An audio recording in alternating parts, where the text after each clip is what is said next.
Hello, everybody. My name is Anand Ranganathan. I'm the Chief AI Officer at Unscramble. Unscramble is a startup in the AI space, and we are pioneering a new way for people to get access to data and insights, and it's something we call conversational analytics. So in this talk, I'm going to be focusing on how natural language queries and conversation analytics can be supported on top of Apache Spark as well as similar databases. The problem we're trying to tackle is that data adoption still remains very low in most enterprises. And in fact, it's been going down, especially with the start of the pandemic. So while enterprises have done a great job in terms of getting data from various sources into platforms like Spark, the last mile problem, which is the problem of business users actually getting access to data, still remains challenging. So in fact, only 31% of businesses think that they're data driven. This is from a statistic from 2020. And this has actually gone down since 2017. So most business users still find it very difficult to access data. They may not know the right programming languages or tools, whether it's SQL, Python, Scala, or even BI tools like Power BI and Tableau. So it often takes a very long time for them to figure out how to get to data. The data might be split or spread across different databases or data warehouses or even Excel sheets in an enterprise. So they often rely on IT teams or data analyst teams, and this can add a delay of hours to days to weeks from the time they need some data to the time they actually get it. So while various tools like Spark have helped tackle the problem of actually processing and analyzing big data, they don't actually solve the problem of consuming data, especially for non-technical users. So while most business users are pretty familiar with collaboration tools like Microsoft Teams and Slack, and the productivity has actually been pretty high in the pandemic, working remotely, data is still not part of those tools. So while they can communicate with each other on those kinds of platforms, data is separate. So there's a big gap today between business users and the data that they need. And in fact, this is a problem not just in enterprises, but even in the general public. So in the open world, there's a whole bunch of interesting data sets that organizations, including governments and enterprises, have released on various kinds of socially relevant topics. So as an example, there have been lots of interesting data sets on COVID, but most users, most of the general public, have no way of really analyzing this data. So there's still, again, a gap between the public as well and data sets of interest. So the way most enterprises tackle this problem today is by creating dashboards and reports. But the challenge with that is that each dashboard or report tends to be fixed and pretty rigid. They really can't support too many drill downs. They can't ask a different question. And oftentimes there is a danger that the dashboard creator might have used some assumptions or biases while creating the dashboard, which the business user might not be familiar with. So it's very easy to create fake news or fake stats and dashboards. And this is a problem not just in the public space, but even in enterprises. So while the challenge remains in terms of business users getting access to data, the whole BI and analytics space has slowly been moving towards something Gartner calls the age of the augmented consumer. So in this space, more and more data is going to be consumed using data stories in a conversational manner. Insights will be generated automatically for business users. They can get insights in a personalized fashion that's relevant to their needs and requirements. They can get access to insights from configurable analytics without necessarily needing a data scientist always on their side. And most importantly, they need to be able to collaborate on data and insights. So that's where we've been pioneering this new space called Conversational BI Analytics, where the idea is to allow any user to be able to ask text or voice-based questions of their data within a conversational interface and receive back a natural language or visual analysis of the most interesting insights and data for that specific user. So this is a new space that there have been a few enterprises that are starting to tackle this space. But we think it's one of the frontiers in enabling true data democratization and data literacy. So before I jump ahead, I just want to clarify that often two ways people interpret the term conversational analytics. In fact, if you do a Google search, half the results will be on the first definition, the other half in the second definition. So the first definition is analyzing conversations. And this often tends to be in the context of chatbots or just chat with customer support or calls to a call center. And enterprises might want to analyze those conversations. The second definition is accessing insights and analyses through conversational interface. So for the purposes of this talk, we're going to focus on the second definition because we're focused on how insights and analyses can be got through conversational interface, especially for data in Spark. So I'll just have one slide describing our product. So what we have built is a personal AI-powered data analyst. It's called Cubo, where the idea is that users can ask questions of the data using natural language conversations. So essentially, they undertake conversations with Cubo, and this can be as part of collaboration platforms like Microsoft Teams, or it can be in custom web interfaces, or it can be through speech. And they can start asking questions of the data in plain English, like why have sales dropped in a given region in a certain month? Why were there fewer customer acquisitions in February? What's the daily revenue by device type in a given week? And Cubo tries to connect to different data sources, enterprise-wide or external data sources. Users can converse with Cubo and, most importantly, collaborate with each other along with Cubo to get interesting insights. So what does it take to actually have a conversational analytics system? So the first step is actually analyzing and understanding a user's query and responding to it. So here are some of the key steps that are involved in that process. So here's an example data set that I'm going to be using through the course of this talk. This is a city bike data set, which has information about all bike-related trips taken in New York City as part of the city bike program. So users can ask questions like number of trips in winter 2017 by age and gender. So that's the kind of natural language question that we want users to be able to ask in a conversational analytics system. So when user asks a question, there are several steps involved. The first step is to understand the question. So this could include techniques like entity recognition, as well as entity construction, to understand some of the key concepts in that query. Then want to understand what kind of query is it, and how to map various terms and phrases in the query to relevant terms and concepts in the database. So as an example, in this particular case, number of trips could be one entity, winter 2017 could be another one, age and gender is the third one. And each of those now need to be mapped into terms that are actually present in the database. So for instance, the database might not have an attribute or a concept called age, but it has a birth year concept. So the system must be able to derive age from birth year. Again, the system may not understand. The system needs to understand what winter 2017 means and come up with a reasonable time period for that definition. So all that needs to happen, in a seamless manner. And then finally, a SQL query could be generated. That query could go to a backend database that contains this data, and the results come back. The system needs to decide on the best way of presenting the results, either in the form of a chart. As an example, in this case, it picked something called a heat map chart, or it could be also explained back to users in the form of natural language narratives. And all this is now presented back to the user as part of a conversation. So those are some of the key steps that a conversational analytics system must take in order to answer users' queries.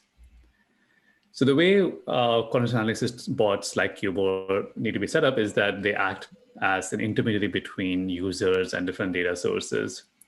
There might be a certain step involved where the system is configured and natural language processing is trained so as to be able to understand users' queries in the context of a given data set, as well as a given industry or domain. Once that's done, users can start asking questions to Cubo natural language. The bot needs to be able to figure out which database might have the right answer, gets back the query results, and then presents the results back to users in the form of charts and natural language. So at this point, I'm going to pause and show a quick demo of the tool so I get an idea of what we think of as a conversational analytics system. All right, so here's a quick demo of the conversational analytics system. This demo is going to be using the City Bike data set, which has information about all bike trips in New York City from, I think, 2011 or 12, 2020. And we're going to show how people can ask questions in natural language within a conversational interface to get interesting insights of the data. So this is our web interface. We also have a Microsoft Teams interface where users can chat with this bot from within Teams. So in the web interface, we want to make this collaborative. So we get an idea of what are the key kinds of questions people have been asking recently, who have been asking questions, how many questions have people been asking in the last 30 days. And the way users can start asking questions is by creating a thread in a channel. So these channels could be either one-on-one conversations with the bot, or could be group chats where different people could be chatting with each other along with the bot. So I'm going to start a one-on-one conversation with Cubo and create a new thread. So the interesting thing about conversation interface is that we have a transcript of all previous analyses. So which means that I know what is going on and what kind of analyses I did yesterday, a week back, a month back, and I can go back to those transcripts and understand how I might have arrived at certain kinds of insights or analyses. So I'm going to say a demo for AI Summit. And that's the name of the demo. There's some hints over here with sample questions of what I can do to get started. Here's the data sets available. So in this case, City Bike data has information about programs, stations, and trips. Some sample questions here to get started. But let me start by asking the same question I just showed in the slides. I can ask a question like number of trips in winter 2017 by age and gender. So when I ask this question, Cubo tries to figure out it goes through different steps that I laid out earlier. It came back with a replay of the same question to help explain to the user how it interpreted the question. So in this case, it clarified what it thought winter 2017 means. So it said winter 2017 starts from December 2017 to early 2018. It mapped age to something called age group and number to total number. So I can also look at the actual SQL query that got generated. And if I had any doubts about the correctness, I can look at the SQL query, go through it, verify that this actually does match my requirements. In this particular case, the SQL query gets converted to a Spark SQL query that goes to a Spark backend that has the actual City Bike data. The other things I can do, I can change this visualization into other kinds of charts. If I didn't want a heat chart, if I wanted a bar chart or some other kind of pie chart or so on, I can switch the visualizations around. But let me keep it as a heat chart for now. So that's basically how Cubo works. So let me ask a few other kinds of questions. So what is let's say the yearly average duration and max duration of all the trips? So again, Cubo does some internal mapping to figure out how best to interpret this question. So it knows that it took max, it knew to interpret max as maximum, duration as trip duration, and it comes back with a chart. So one of the things it does is to figure out what's the best way of showing the data. And in this case, it's just showing this as a line chart. So that's, let me take a couple of other examples. What is the total number of trips yearly? And again, now it's, so we see the number of trips yearly. And that's actually, we see a big decline in 2020, which, we can expect to be part of the pandemic. But one of the things we want a conversational analytics bot to do is to not just answer basic questions, but more complex questions. So maybe you want to analyze, why did 2020 go down compared to 2019, just based on data available. While we might know that there are other causes like the pandemic, let's see what the data says. So if I ask a question like, why is the total number of trips in 2020 less than 2019? I can go a bit deeper. So in this case, Cubo doesn't just do one SQL query. It actually does multiple SQL queries to get back different angles of the data and comes up with an analysis. So it says that so one thing it wants is that we don't have full data for 2020. We only have data for 3 months.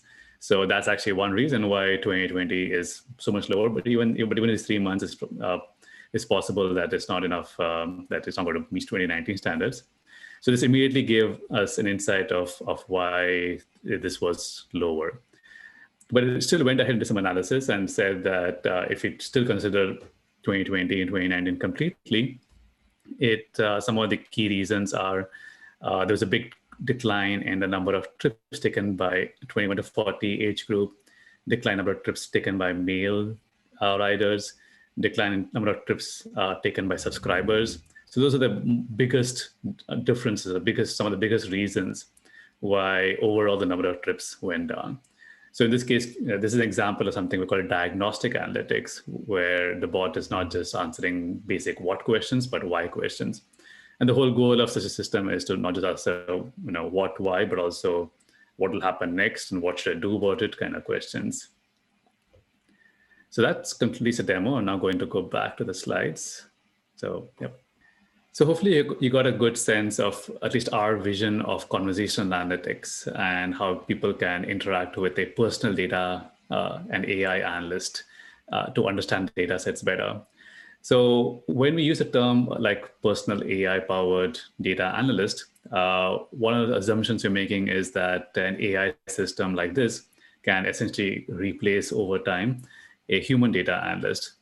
And when you think of that question, naturally a Turing test comes into play. So if we want to come up with a Turing test for conversational analytics, the definition of that test might be, can a conversational analytics bot be indistinguishable from a human data analyst or a human data scientist? So we've dug into this question a little bit, and we've come up with some definitions or requirements for what it might take for a conversational analytics bot to imitate a human data analyst. So human data analysts, these are people in a company that respond to business user requirements for data sets and insights and dig into different data sets available, come up with reports, come up with dashboards or other analyses, or even just PowerPoint presentations, and present them back to the user, to the business user, and collaboratively work to help figure out or understand what to do next. So some of the key tasks that a human data analyst may perform are gathering and clarifying requirements of business users, and oftentimes some of these requirements might be framed or phrased in a very ambiguous or poorly formed manner in natural language often. Once they get the requirements and clarify what exactly business user needs, they might then need to retrieve and analyze relevant data from various data sources. They need to understand the semantics of data and how to analyze it. Need to present the results to users in an appropriate way using either charts or natural language. They might then collaborate with the business user to jointly decide what are the relevant findings and insights and dig into different parts of data sets together. Oftentimes they need to continuously learn preferences of business users so that they can respond to requests more quicker. And finally, another key thing that data scientists and data analysts must do is to proactively keep looking at the data and coming up with findings on their own, not just rely on business users to ask questions all the time. So those are some of the key properties or behaviors that an AI-powered data analyst might need to exhibit to be able to imitate a human data analyst. So let's go into some of these points and see exactly what these mean. So firstly, requirement gathering. So very often users in enterprises can ask ambiguous or poorly framed questions. So as an example, let's say it's an insurance space and somebody wants to know, number of policies issued last year. Sorry, number of policies last year. And that's a common question that we hear from some of our insurance customers too. So there are different ways of interpreting that question. So the user could, one interpretation is number of policies issued last year. Another interpretation is number of policies active last year. So the data analyst, either AI powered or human one, must be able to ask the business user what exactly they mean. And this can happen through the course of a conversation. And the business user can clarify and say, oh, I really meant the number of policies issued last year. Another critical property or requirement that a data analyst must satisfy is that they need to be able to interpret users' queries and map it to the data available. So business users may not know what data is available and how it's modeled. So they might ask questions the way they want, and there's often a semantic gap between their questions and the actual physical data model that is present in the database. And this semantic gap needs to be bridged by the personal data analyst. So in this case, the personal data analyst must be able to understand different terms the business user might use. So terms like ADPU, which is a jargon for average duration per user, or be able to understand that age group needs to be derived from an attribute called birth year. And then they need to be able to understand, and then they can answer the user's questions. So a critical requirement for a data analyst, whether it's an AI-powered one or human data analyst, is to be able to map terms a business user uses to concepts, which could be tables or columns or other information present in the physical data model. Another key property of data analysts is iterative refinement, which means you need to be able to engage with the business users in the course of an analysis of some kind of data. So very often business users won't stop with just one question. They might keep asking more and more questions to drill down into some interesting aspect of the data that they found. So they might start with the question like, how many bike trips were there in New York City? How many in Jan 2019? How many were longer than 50 minutes? Show those ones by age groups. Which ones did those trips start from? Which star station did those trips start from? What's the total? What was the top star station by total number of total duration of trips? How many trips ended in those star stations? So they might keep drilling down into different aspects of the data in fairly a zigzag manner, and the data analyst must keep up and figure out answers to those questions as quickly as possible. Finally, so another interesting point is that the data analyst must have memory. So there needs to be a transcript or a remembrance of what analysis they did with the business user over a period of time. And a conversational interface is ideal for that because we all naturally keep a transcript of our analysis. So the business user comes back after a few weeks with a question like, oh, why was I interested in 3rd Avenue and 75th Street last week? They know why they were interested now because they can see the transcript. Another critical thing that data analysts often do is to help guide the business users from descriptive to diagnostic to predictive to prescriptive analytics. So from what questions to why questions to what will happen next questions to what should I do about it next questions. So all of that could potentially happen in the course of a conversation. So starting from a question like number of trips, users might go to why do trips decline in February, predict number of trips next February, and then what kind of offer should I give in February to increase the number of trips taken. Data analysts often are part of teams where they might work with other data analysts, they might work with multiple business users, and that's something which a personal AI-powered data analyst must do as well, where they should facilitate collaboration between different users, where different people could ask questions one by one on different parts of data, and the bot keeps responding to them as the users keep asking questions. So that ends the talk. And one of the things that I'd encourage you to do is to imagine the future of work with the presence of personal AI-powered data analysts. If you're interested in trying out the system, you can check us out at our website, www.unscramble.com or cubo.ai. and see how conversational analytics might work for you. Thank you for your time, and look forward to any questions or comments or suggestions.